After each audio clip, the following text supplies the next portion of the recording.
Bienvenue sur le numérique pour un nouveau numéro de Jeudi Pro. Aujourd'hui, on va parler de NFT, de métavers, des mots qui sont à la mode depuis quelques temps, notamment à cause de Facebook et d'autres géants américains. Mais aujourd'hui, on va avoir le point de vue d'une start-up française sur le sujet pour voir un petit peu ce qui se fait dans l'Hexagone. Et pour évoquer ce domaine, ce sujet, je suis avec Yacine Taïk, cofondateur et CEO de Kinetics. Bonjour Yacine. Bonjour Maxence. Alors Yacine, c'est un projet qui a vu le jour il n'y a pas si longtemps que ça, Kinetics. C'était pendant la pandémie, au tout début, en 2020, qui était un petit peu le point de départ de ce projet, où il y a notamment du deep learning. Exactement, donc nous avec Henri, mon associé, on s'est rencontrés à Entrepreneur First, qui est un programme qui met en relation des profils R&D et des profils plus business, comme le mien, en plein milieu de la pandémie. Donc on avait quitté nos emplois respectifs et on pensait qu'on allait passer plusieurs mois à travailler ensemble à Station F. Finalement, ça s'est fait entièrement en ligne et pas si mal que ça parce que du coup... Comme ça n'a pas perturbé l'équilibre sur les mois qui ont suivi. Exactement, on est complètement, depuis le premier jour, en full remote. Et du coup, ça continue. Ça nous permet, aujourd'hui, c'est plutôt une force, on va dire, parce que depuis le premier jour, on s'est organisé comme ça. Alors Kinetics, c'est une solution qui permet d'extraire automatiquement des mouvements en 3D à partir de vidéos, notamment en 2D. Donc voilà, des images par seconde. Quel est le fonctionnement justement par intelligence artificielle? On imagine que cette IA elle est très utile pour des choses qui peuvent se faire dans le cinéma, dans le gaming notamment.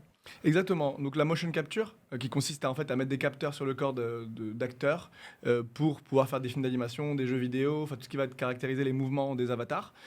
Ça existe depuis des années, c'est utilisé dans toutes ces industries-là. Nous, ce qu'on fait avec Kinetics, c'est qu'on rend ça accessible à tout le monde.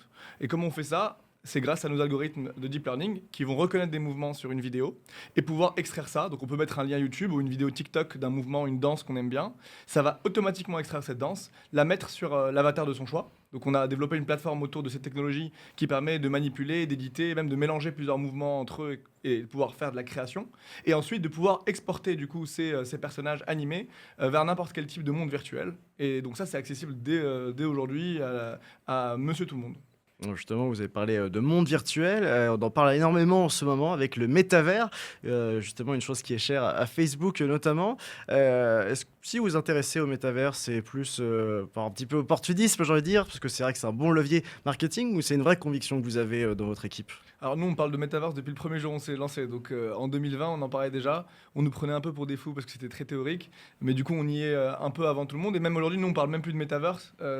Même quand on parle à des investisseurs, quand on explique ce qu'on fait, on parle de monde virtuel parce que notre contenu 3D est aussi utilisé dans le gaming, dans tout ce qui est réalité augmentée, réalité virtuelle et Metaverse. Donc du coup, on est compatible avec tous ces univers-là. Donc on parle plutôt d'univers virtuel que Metaverse, mais qui englobe du coup ce terme aussi. Oui, parce qu'on entend un peu tout et n'importe quoi. On nous dit que Fortnite, Roblox, c'est du métavers, mais ça n'a pas grand-chose à voir avec ce que veulent faire, par exemple, des Baidu, des Facebook. C'est quand même assez différent.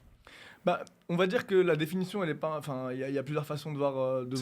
C'est pas figé, c'est comme le mot startup. C'est pas... Exactement, c'est pas figé. En tout cas, la définition qu'on a, nous, chez Kinetics, du métavers, c'est un univers virtuel où on peut faire des choses. Donc, ça peut être travailler, jouer, sociabiliser. Donc, ça peut s'appliquer à plusieurs, à Roblox ou à Meta. Donc, la définition est large. Mais pour nous, ce qui est très important pour nous, c'est la partie de la création et le fait qu'on puisse participer. En fait, on parle de contenu généré par les utilisateurs, le user-generated content, qui est un des fondements du métaverse, parce qu'en fait, si les gens ne peuvent pas participer, créer le contenu et à cette économie, on ne peut pas vraiment parler d'un monde virtuel qui transpose ce qu'on fait dans le monde réel. Nous, on va créer justement cette infrastructure qui permet à tout le monde de pouvoir créer, de pouvoir participer, de pouvoir se rémunérer, de monétiser, notamment via des NFT, dans ces mondes virtuels. Mais autant votre technologie, elle est déjà aujourd'hui déployée, mais par exemple, quand on voit un peu les métavers de Facebook, de Microsoft et j'en passe, tout reste à faire. Justement, est-ce que le marché, en tout cas l'engouement qui est aujourd'hui, n'est pas un peu trop précoce dans le sens où quand on voit les plateformes, en tout cas les ébauches de plateformes, ça ressemble plus à du Second Life qui est peut-être encore un peu moins bien fait. On l'a vu notamment récemment, il y a eu une vente aux enchères NFT à Paris. D'ailleurs, le numérique, on fait un reportage et c'est très buggé et c'est très laborieux pour l'instant. Je pense qu'on est dans une phase où il y a cette idée de métavers vers laquelle tous ces acteurs veulent aller. C'est une direction stratégique qui est très forte de la plupart des gros acteurs américains. Aujourd'hui, on est en train de mettre en place les infrastructures et de pouvoir y aller progressivement. Quand je parle d'infrastructure, je parle justement de celle qu'on construit sur la partie user-generated content. Il y a la partie infrastructure monétaire, donc il y a encore plein de blockchains qui sont encore fragiles. On voit qu'il y a plein de questions de sécurité, de brèches, notamment on a vu sur OpenSea. Donc c'est un écosystème qui est en train de se mettre en place. Il y a encore plein de choses, comme dans les années 80, sur la Oui, Web parce que 1. c'est un terme qui n'est pas du tout nouveau, le métavers, justement. Ça fait déjà plusieurs décennies qu'on en parle. Exactement, enfin, c'est une idée qui existe depuis bien longtemps, mais qui est en train, à mon sens, de se concrétiser par la convergence de plusieurs facteurs, notamment la maturité technologique, le fait qu'on puisse tous se connecter sur le cloud en même temps, qu'on puisse accéder à du contenu de haute qualité à moindre coût, qu'on puisse... on est déjà passé par la vague des social media, on est tous ultra connectés. Donc c'est une continuité en fait de ce qui se passe déjà aujourd'hui dans un monde en 3 dimensions et où la technologie aujourd'hui est prête et où les gros acteurs mettent quand même le paquet dessus en termes financiers. Et donc on est en train d'y aller, quoi.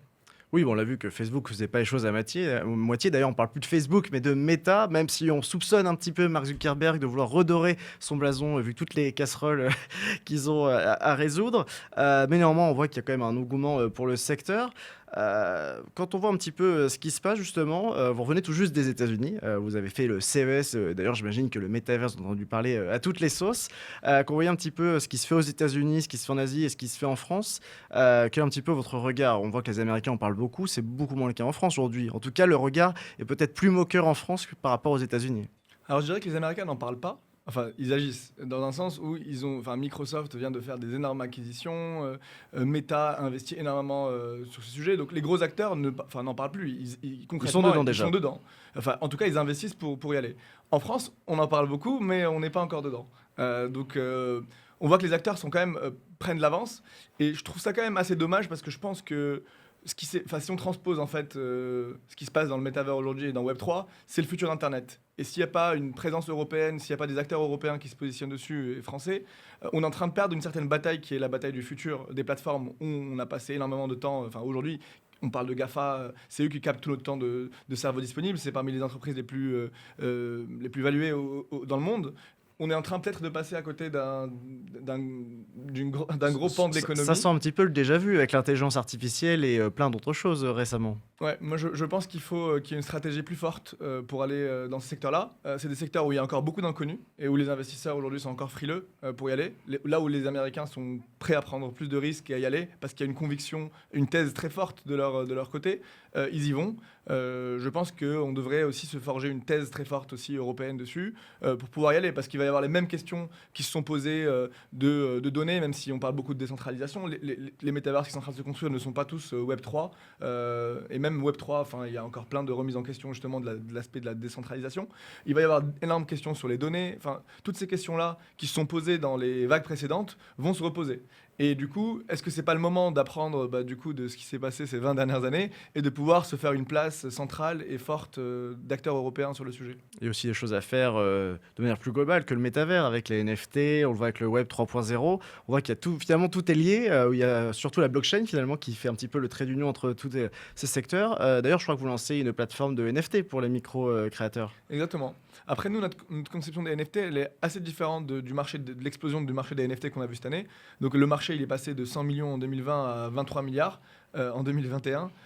Donc on voit qu'il y a une explosion des NFT, mais comme des collectibles. Ce qu'on appelle collectibles, c'est du coup des objets de collection. Donc on va acheter une image, une œuvre d'art digitale dont on a la propriété. Pour nous, les NFT, comment ça va se démocratiser dans les prochaines années? Ça va être vraiment un moyen de transaction pour les créateurs. Et c'est là où nous, on se positionne. Donc pour nous, les NFT dans notre plateforme, c'est un contrat entre nous et le créateur qui permet à ce créateur-là de vendre ses créations et de pouvoir toucher un revenu dessus. Donc c'est pas des œuvres qui vont être vendues à des centaines de milliers de dollars comme on le voit. Ça va être des assets virtuels dans des jeux vidéo qui vont être vendus entre 5 et 100 dollars, comme il y en a déjà aujourd'hui des milliards qui sont tradés sur Fortnite. Mais on transpose ce modèle économique sur ces micro-créateurs pour leur permettre de pouvoir capter la valeur qu'ils créent.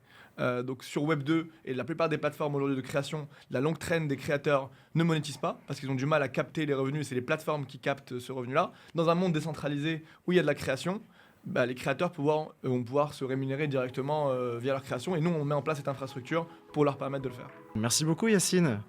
Merci beaucoup à Karl à la réalisation. Et évidemment, on se retrouve la semaine prochaine pour un nouveau numéro de Jeudi Pro.